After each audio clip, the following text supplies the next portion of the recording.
نحمده ونصلي على رسوله الكريم اما بعد فاعوذ بالله من الشيطان الرجيم بسم الله الرحمن الرحيم لن ينال الله لحومها ولا دماؤها ولكن يناله التقوى۔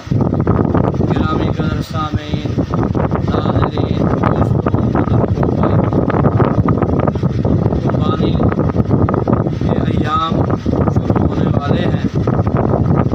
کل سے قربانی کی جائے گی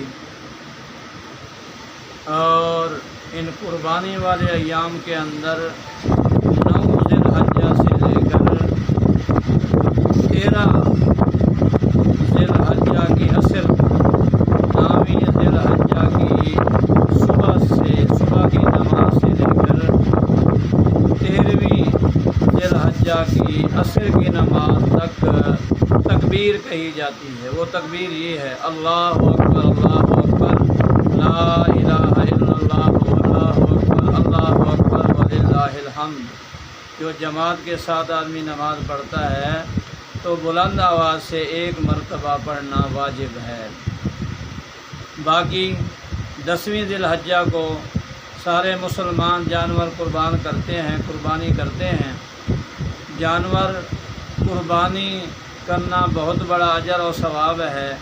آپ صلی اللہ علیہ وسلم نے فرمایا، قربانی والے دن سب سے زیادہ محبوب عمل آپ صلی اللہ علیہ وسلم کو یہ قربانی کا عمل ہے۔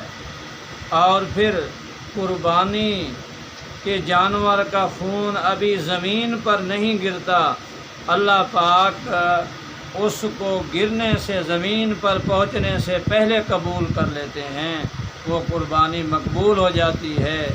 اور پھر قربانی کے جانور پر جتنے بال ہوتے ہیں، آپ صلی اللہ علیہ وسلم نے فرمایا، ہر بال کے بدلے میں 1 نیکی اللہ پاک عطا کرتے ہیں۔